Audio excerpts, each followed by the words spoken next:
नमस्कार, मैं हूं बलजीत कुमार और आज हम लोग चर्चा करेंगे बिहार की राजनीति पे, क्योंकि बिहार की राजनीति टाइम टू टाइम चेंज होती रहती है। और कल रात मैं न्यूज़ देख रहा था तो वहाँ पे हमने एक एग्जिट पोल देखा जिसमें 185 से 209 सीट जो है एनडीए की तरफ जा रही थी। और जैसा कि आप सभी को पता होगा, बिहार में अभी इलेक्शन का टाइम चल रहा था।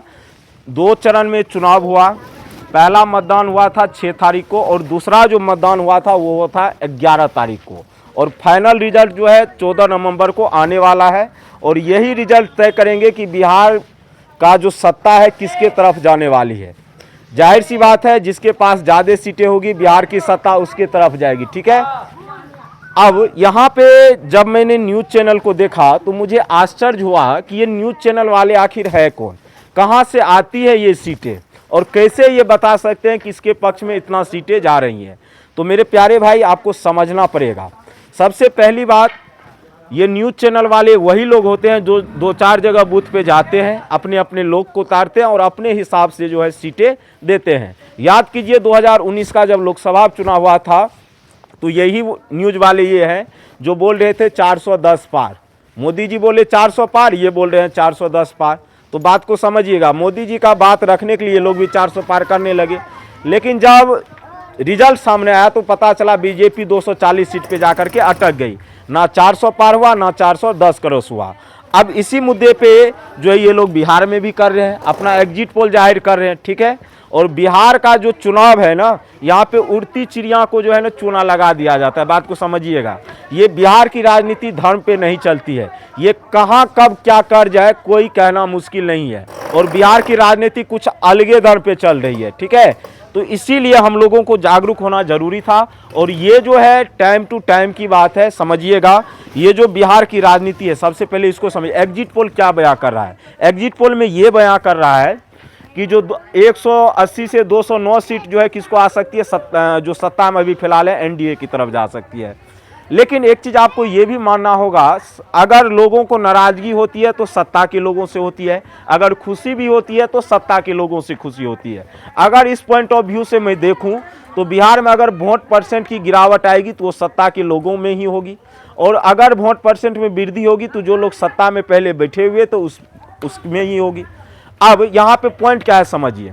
अब जो लोग सत्ता में नहीं है, यहाँ थोड़ा सा आना बाबू, जो लोग सत्ता में नहीं है, ठीक है, तो उसके वोटों में तो कोई गिरावट देखने के लिए नहीं मिलेगी। जाहिर सी बात है, 1-2 विधायक से नाराजगी हो सकती है। लेकिन सत्ता में जो लोग बैठे हुए हैं, वोट परसेंटेज में गिरावट भी होगी तो उसी का होगा और वृद्धि भी होगा तो उसी का होगा। लेकिन मैं एग्जिट पोल को जब देखा तो आश्चर्यचकित हुआ, कोई व्यक्ति ऐसा कैसे कर सकता है। 2005 का अगर आप निकालेंगे तो यही न्यूज़ वाले थे जो एग्जिट पोल दिखा रहे थे कि इसकी सरकार बन, लेकिन हुआ उल्टा। 2015 की बिहार विधानसभा की चुनाव की अगर मैं बात करूं तो इसमें ये क्या कर रहे थे, एनडीए वाले को जिता रहे थे, जिसमें पलटू चाचा नीतीश कुमार और तेजस्वी यादव साथ लड़ रहे थे। महागठबंधन की शानदार जीत हुई थी 178 सीटों पे। दूसरी बात, 2020 का विधानसभा चुनाव याद कीजिए, इसमें ये तेजस्वी को सरकार बना रहे थे, लेकिन हुआ उल्टा। 125 सीट के साथ एनडीए अपना सरकार बना लेती है। मतलब मुद्दे की ये लोग बात नहीं करना चाहेंगे, आपसी भाईचारा को कैसे बिगाड़ना है ये उसकी बात करेंगे। ये सब वही गोदी मीडिया है जो 400 पार का नारा लगा रही थी, लेकिन इसका कुछ हुआ नहीं। और बिहार की राजनीति में मैंने क्या बोला, ये बिहार की राजनीति एक ऐसी जगह है जहां पे उड़ती चिड़िया को भी उड़ती चिड़िया का पंख काट लिया जाता है। और उड़ती चिड़िया का पंख काटने का मतलब ये हुआ, ज्यादा आप ऊपर उड़ेंगे तो आपको नीचे कर दिया जाएगा।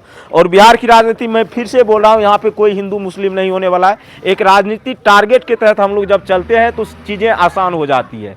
बिहार में किसी की भी सरकार हो, बिहार में किसी भी की भी सरकार, उससे फर्क नहीं पड़ता है। लेकिन एग्जिट पोल वाले के चक्कर में बहुत सारे लोग जो है सदमे में जा रहे हैं। बात को समझिएगा।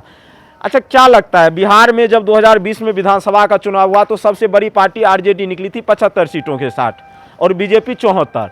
तो जमीनी स्तर कुछ और है, आप कह रहे हैं कुछ और। मैंने क्या बोला, सरकार किसी की भी हो, एग्जिट पोल में अगर आप एग्जिट पोल दिखा रहे हैं तो सच्चाई दिखाइए। और एक खुशी की बात यह है, एक भी एग्जिट पोल वाले अभी तक में सही साबित नहीं हुए हैं, ये भी परम सत्य है। तो इस एग्जिट पोल वाले पे तो सबसे पहले भरोसा करना ही गुनाह है।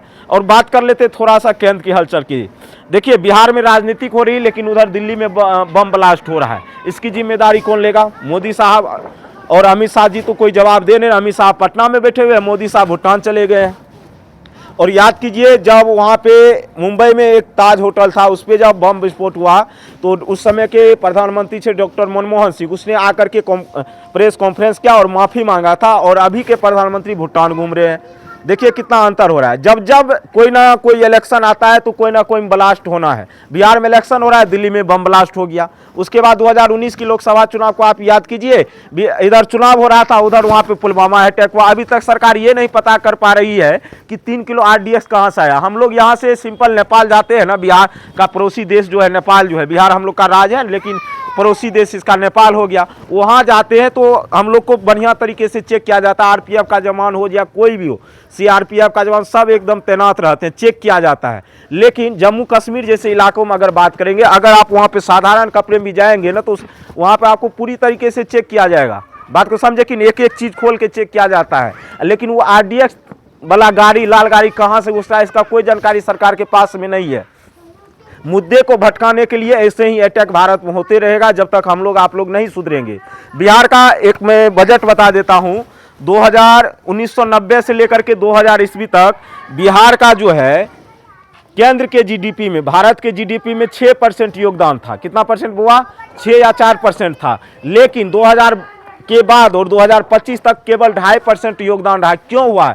इससे आप अनुमान लगा सकते हैं हमारा बिहार जो है कितना विकसित हुआ है। ये हम लोगों की गलती है, आप लोगों की गलती है जो इस तरीके को हम लोग देख रहे हैं, इस चीज़ों को देख रहे हैं। नहीं तो 6% योगदान था, उससे बढ़ना चाहिए अगर बिहार विकास हुआ है तो, ना कि घटना चाहिए। ठीक है, इसीलिए हम लोग परिवर्तन चाहते थे। और ये गोदी मीडिया वाले जो है अब की बार नारा लगाएंगे 220 पार भी। ठीक है, बात को समझिएगा। 122 सीटों पे बहुमत प्राप्त होना है बिहार इलेक्शन का। 14 तारीख को पता चल जाएगा कि किसकी सरकार बिहार में बन रही है। लेकिन ये गोदी मीडिया वाले कुछ अपने तरीके से आपको बहलाएंगे। ठीक है, और ध्यान दीजिएगा, इससे आपको भटकना नहीं है। जो चीज़ें वास्तविक है वो होके रहेगी और जो चीज़ें गड़बड़ है वो तो नहीं। हाँ, वोट चोरी का जहाँ तक मुद्दा है तो वोट चोरी हर एक इलेक्शन में हुआ है। 2019 का जब 24 का लोकसभा चुनाव हुआ तो गिनती जो रियल में वोट पड़ा था और जो गिनती में हुआ था वहाँ पे लाखों वोटों का अंतर था। तो ये तो अलग बातें हो गई। जिसकी सरकार होगी जाहिर सी बात है हावी वही लोग होंगे।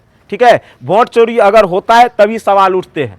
जाहिर सी बात है, समझना पड़ेगा आपको। अगर आप अभी भी नहीं समझ रहे हैं तो ये आपकी गलतफहमी है और आपको आगे चल के समझ में आएगा ये चीज़ें कि हम लोग कितनी बड़ी गलतियां कर रहे हैं। अगर अभी से आप लोग और हम लोग नहीं सुधरेंगे इन चीज़ों में तो राज किस ओर जाएगा ये तो नहीं कह सकते, लेकिन हम लोगों का भविष्य नरक की तरफ जाएगा ये कह सकते हैं।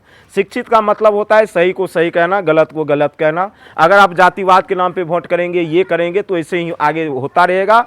और हिंदू मुस्लिम करिएगा, मंदिर के नाम पे वोट दीजिएगा। मंदिर सब हिंदू धर्म का आस्था, इसमें कोई दो राय नहीं। और जहाँ तक मुझे पता है संविधान के रूल में मंदिर चाहे कोई भी बने उसमें सरकार का कोई योगदान नहीं होता है। वो मंदिर का एक अपना क्या कहते हैं दल होता है जिसके तहत उसका निर्माण होता है। ठीक है, और ये सब चीज़ें जो है ना आप लोगों को भी समझ में आनी चाहिए। मैं कह रहा हूँ तो इसको आप समझिए।